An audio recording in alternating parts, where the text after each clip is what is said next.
que Jesus tem poder sobre a natureza. Mateus 8, 23 diz assim: Jesus entrou no barco e os seus discípulos o seguiram. E eis que levantou-se no mar uma grande tempestade, de modo que as ondas cobriam o barco, Jesus, porém, estava dormindo.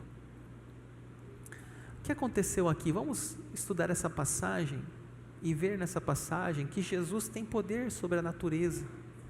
Ele tem poder sobre as tempestades, e o texto começa dizendo que os discípulos estavam fazendo uma travessia no mar. Ali estava Jesus dentro do barco, mas o texto diz que levantou-se no mar uma grande tempestade, né? Interessante dizer que os 3 evangelhos sinóticos, Mateus, Marcos, Lucas, eles citam essa passagem. O Mateus fala: eis que sobreveio no mar uma grande tempestade, de sorte que o barco era varrido pelas ondas. Na Almeida Revista. Ora, Marcos diz: levantou-se grande temporal de vento, e as ondas se arremessavam contra o barco, de modo que o meio já estava a encher-se de água. Lucas: um vento muito forte começou a soprar sobre o lago, e o barco foi ficando cheio de água, de modo que todos estavam em perigo. Então, nós vemos nos 3 evangelhos, Mateus, Marcos e Lucas, esse episódio que Jesus estava no barco com seus discípulos, e houve uma grande tempestade. E é interessante dizer que Jesus estava dormindo. Mas os discípulos foram acordá-lo dizendo: Senhor, salve-nos, estamos perecendo. Os discípulos ficaram desesperados. Senhor, salva-nos. Nossa região aqui é uma região que nós quase não temos contato com barcos. Talvez tenha pessoas aqui que nunca andaram de um barco. Existem regiões no Brasil, Manaus, outras regiões, que o pessoal tem esse costume de andar de barco. Esse é um meio de locomoção, de transporte. Então, talvez para nós aqui em Rondonópolis, pelo menos para mim, ele é um texto um pouco distante da minha realidade. Eu ando de carro, às vezes de ônibus, às vezes de avião, mas o barco não é uma coisa que eu costumo usar.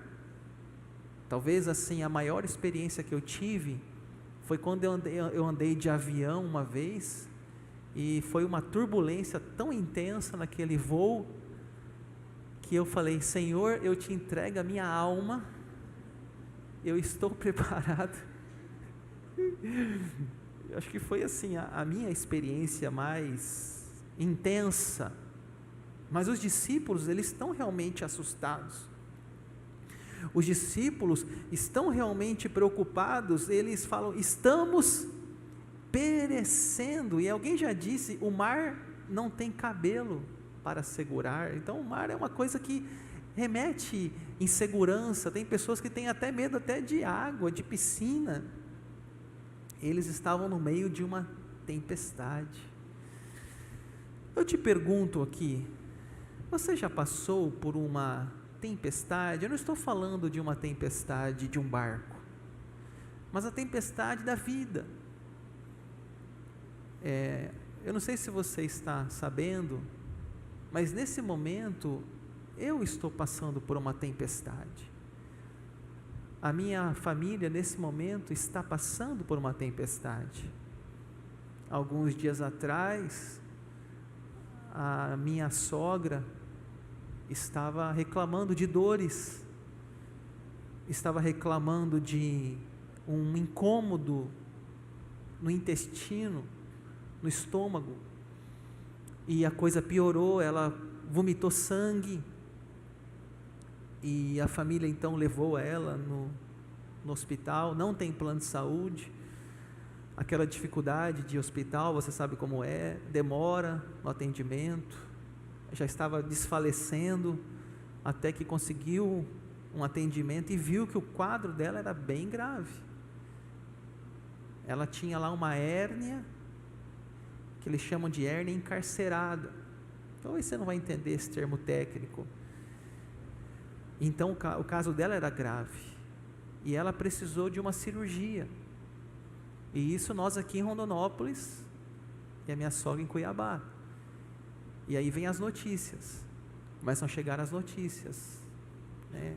A minha esposa, a Bel, recebendo notícia, ó, a mãe está internada, a mãe está no hospital, a mãe não está bem, e a gente já começa a ficar preocupado, começa a bater a tempestade da vida, começa o vento soprar forte, o mar se agita. Ela foi para a cirurgia delicada, ela tem 75 anos, mas é uma mulher saudável, trabalha em casa, cuida da casa, lava roupa, passa roupa, cozinha, limpa a casa. Então assim, mas é a vida, né? A limitação humana, a gente não está preparado. E de repente ela faz a cirurgia, aí não vai para a UTI. Então você vai vivendo aquela tempestade. De repente liga ao hospital e fala assim: olha, família tem que vir aqui. Eu estava aqui na igreja, a Abel me liga, fala, vem para cá. A Abel fala, a família foi chamada para o hospital. A Abel falou, acho que a mãe morreu. A Abel já viveu um luto assim de cara ali, naquela mensagem do hospital. Aí chegou na família, foi para o hospital, a gente aqui em Rondonópolis, que a Abel já tinha ido lá, voltou, porque tem uns dias que ela está na UTI. E aí os médicos falaram que ela ia ser entubada. Então, irmãos, nesse momento nós estamos passando por uma tempestade. A minha sogra está numa UTI, está entubada, não é? A minha esposa está lá em Cuiabá, eu estou aqui em Rondonópolis, porque eu tenho a igreja, eu tenho minhas atividades aqui na igreja, tenho Samuel, tem escola. Então nós estamos assim no momento de uma tempestade na família. E talvez você já passou por uma tempestade também, talvez está passando por uma tempestade. A vida é feita de tempestades. Há momentos que nós ficamos aflitos, ficamos preocupados, abatidos. As tempestades são várias. Existem as tempestades emocionais. Se você já passou por depressão, você sabe o que é isso. Alguém chega para você e fala assim, não, vai ficar tudo bem, mas você está sofrendo, você está sentindo aquelas tempestades na sua alma. Tem as tempestades familiares, que é quando você está naquele casamento e a esposa já fala, quero o divórcio, filho rebelde, filho envolvido com amizades erradas. São tempestades da vida que nos afetam.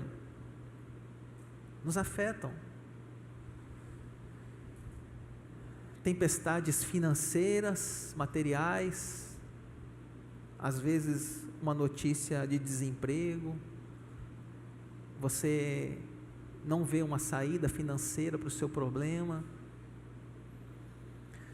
Como eu disse, tempestade na saúde, que é o que nós estamos passando agora, uma doença, uma UTI, um ente querido no hospital, entubado.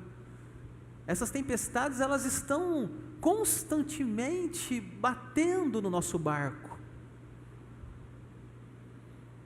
Tempestades espirituais. momentos de dúvidas, esfriamento, não quer ir na igreja, não tem vontade de ir na igreja, não tem vontade de orar, não tem vontade de ler a palavra, não tem vontade de ir na célula, ataques espirituais, opressão espiritual,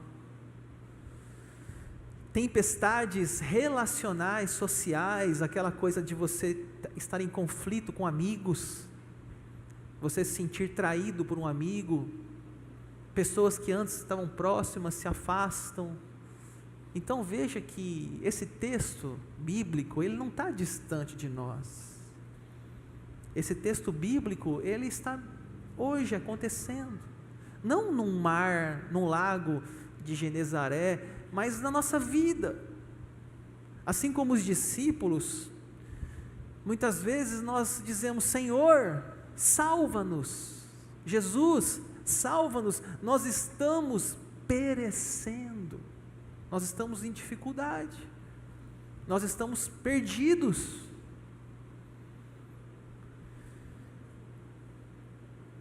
Então Jesus perguntou: por que vocês são tão medrosos, homens de pequena fé? Interessante, Jesus, antes de falar com o mar, antes de falar com o vento, ele fala com os discípulos.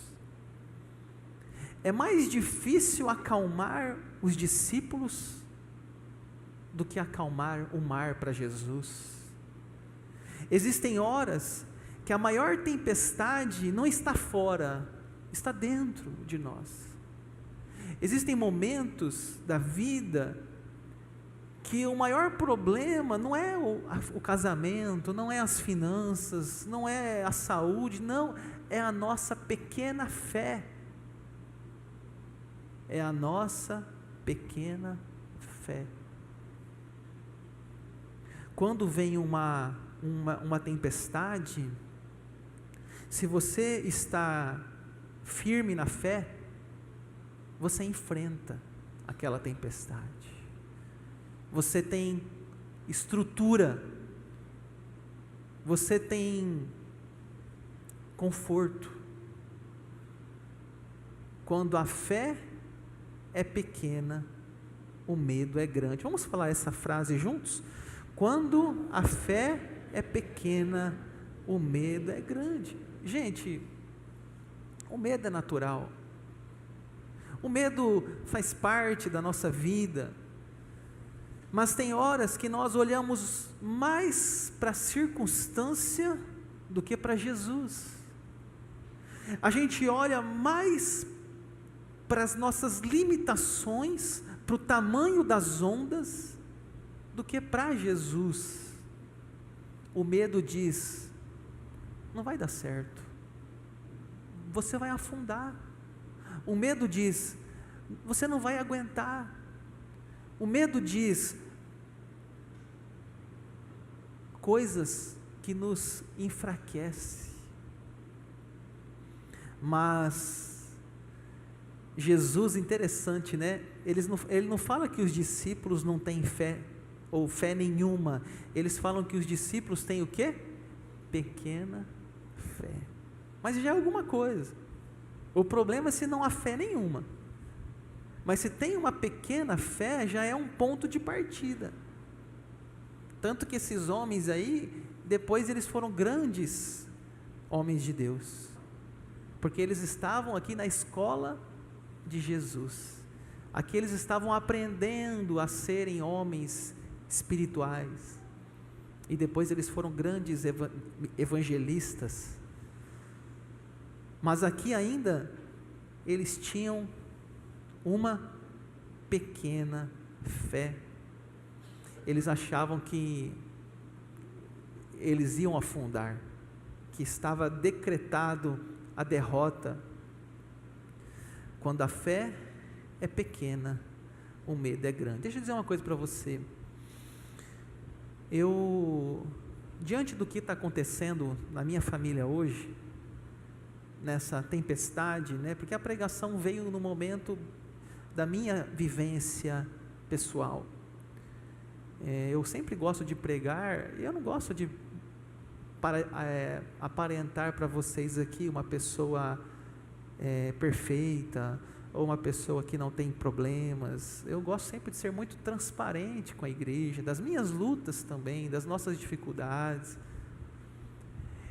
E eu vejo que esse momento de tempestade na minha família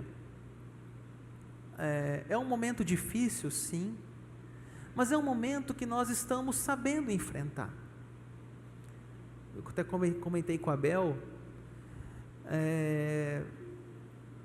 a relação dela com a mãe, ela é uma relação muito intensa. Eu sei que você fala, pastor, mas todo filho com mãe é assim. Não, mas tem filhos que são mais chegados. Tem filhos assim que têm uma conexão mais próxima. E é o caso da minha esposa com a mãe dela. É uma conexão assim muito intensa entre as duas. A Bel, ela é aquela filha mais nova, a última, a raspinha.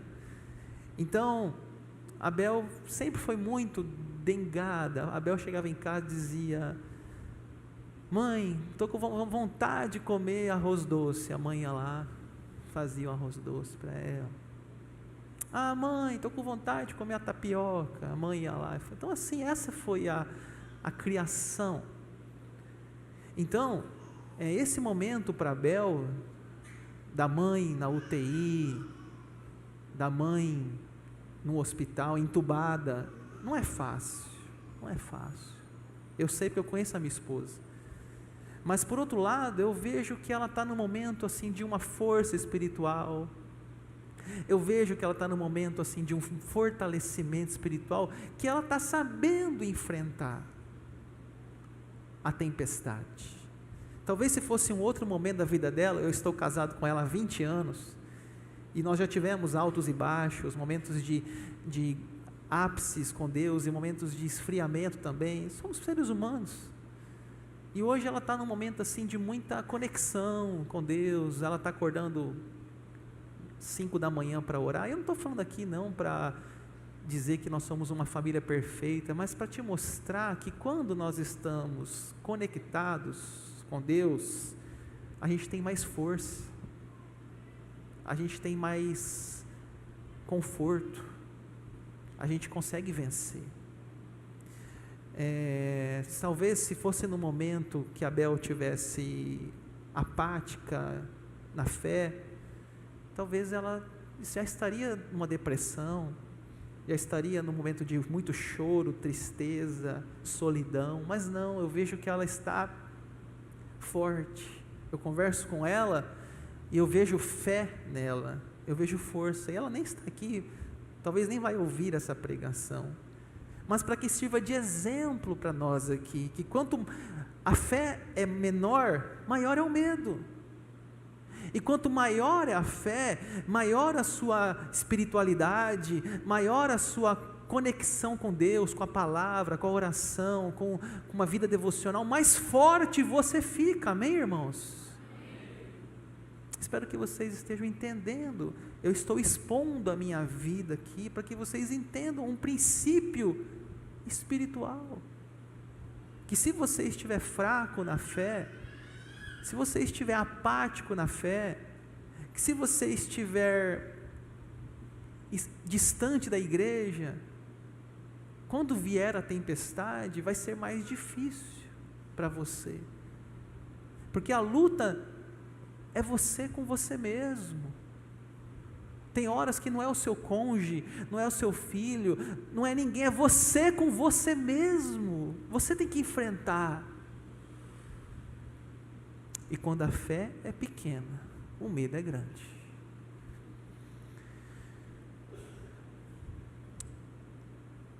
E levantando-se, repreendeu os ventos e o mar, e tudo ficou bem calmo. Jesus tem poder sobre a natureza. Aqui está o tema da pregação de hoje. Jesus tem poder sobre a natureza.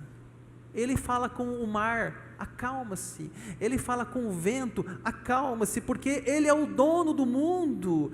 Ele é o Criador do universo, Ele tem poder sobre a morte, a ressurreição de Lázaro, Ele tem poder sobre os demônios submetem e deixam as pessoas, Ele tem poder sobre a natureza, Ele tem poder.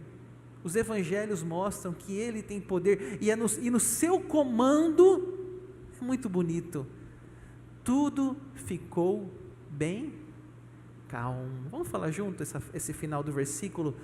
Tudo ficou bem calmo. Com Jesus no barco da nossa vida, tudo ficou ou fica bem calmo. A admiração, aqueles homens ficaram admirados, dizendo: quem é este, que até os ventos e o mar lhe obedecem? Quem é este? Quem é este? Eles perguntam, eles estão com uma profunda admiração, eles falam: rapaz, Jesus, lá no Nordeste, assim, oxente, o homem é bravo mesmo, hein? Jesus, Ele tem poder, Ele manda o mar e no vento. Vamos finalizar aqui, primeira aplicação prática, vamos ver na tela, o que está escrito lá? As tempestades são inevitáveis. Alguém já disse assim, a vida cristã é como uma travessia. Não espere tempo fácil. Um bom navegador, um piloto de barco, ele sabe que faz parte do seu trabalho as tempestades.